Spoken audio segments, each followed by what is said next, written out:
मित्रांनो, बऱ्याच मुलांचा असा प्रश्न आहे की सर रिव्हॅल्युएशनचा आत्ता रिझल्ट लागला, आम्हाला 25 मार्क आले किंवा 27 मार्क आले, 24 मार्क आले, पासिंग 28 ला होती, हार्डली 2-4 मार्कांनी आमचा विषय राहतोय रिव्हॅल्युएशन मधला, तर मग आम्हाला ग्रेस मिळेल का?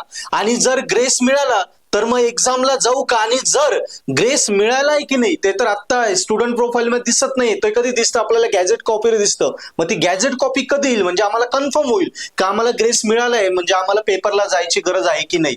सो मित्रांनो, क्लिअर करून घ्या. बघा, आता रिव्हॅल्युएशन मध्ये 25 मार्क आले, 24 मार्क आले, 2-4 मार्कांनी पेपर राहतोय, मग ग्रेस मिळेल की नाही या बाबतीत कसं आहे की हे कन्फर्म आपल्याला सांगता येत नाही ग्रेस तुम्हाला मिळालाय की नाही. ऑब्व्हियसली पासिंग 28 ला आहे, तुम्हाला जर 25 मार्क आले किंवा 27 जरी आले तरी सध्या तुम्ही फेल आहात, म्हणजे तुम्हाला पेपर द्यायचा आहे, पण ग्रेस मिळू शकतो. मग आता आपल्याला हे कन्फर्म कधी कळेल ग्रेस मिळालाय हे जर आपल्याला कळलं तर मग पेपरला जाण्याची गरज आहे का? जरी एक्झाम फॉर्म मध्ये तो सब्जेक्ट ऍड केला होता पण ग्रेस मिळून तो सब्जेक्ट जर क्लिअर झाला तर त्याला जाण्याची गरज आहे का? पेपरला जाण्याची बिलकुल गरज नाही. पण मग हे कधी कळेल की सब्जेक्ट निघालाय की नाही? यस, तो आपला रिझल्ट कधी कळेल? तर तो रिझल्ट कधी कळतो? रिव्हॅल्युएशनचा रिझल्ट लागल्यानंतर साधारणतः 5-6 दिवसामध्ये तुमचा गॅजेट कॉपी इथे कॉलेजमध्ये गॅजेट कॉपीमध्ये तुमचा तुम्ही रिझल्ट चेक करून घ्या. जर ग्रेस मिळाला असेल तर तिथे $# येऊन तो विषय निघालाय की नाही तुम्ही बघून घ्या. आणि मग जर निघाला असेल तर पेपरला जाऊ नका, भले तुम्ही एक्झाम फॉर्म मध्ये तो सब्जेक्ट ऍड केलाय तरी पेपरला जाऊ नका, तुमचा विषय क्लिअर होऊन जाईल.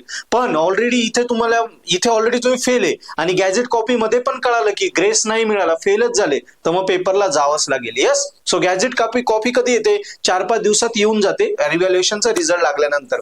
आणि हो, आता जे रेग्युलरचे पेपर आहेत किंवा अजून काही बॅकलॉग असतील त्यांचं प्रिपरेशन कमीत कमी वेळेत तुम्हाला कंप्लीट करायचं तर ऑफोर्डेबल सबस्क्रिप्शन आहे आपल्या पर्पल हॅट ॲपचे, डाउनलोड करा. बस एक्झाम ओरिएंटेड स्टडी दिलाय तेवढाच करा, 2-2 दिवसात विषय क्लिअर करा. जरी काही येत नाही तरी पर्पल हॅट वरनं केलं विषय कोर. Best of luck.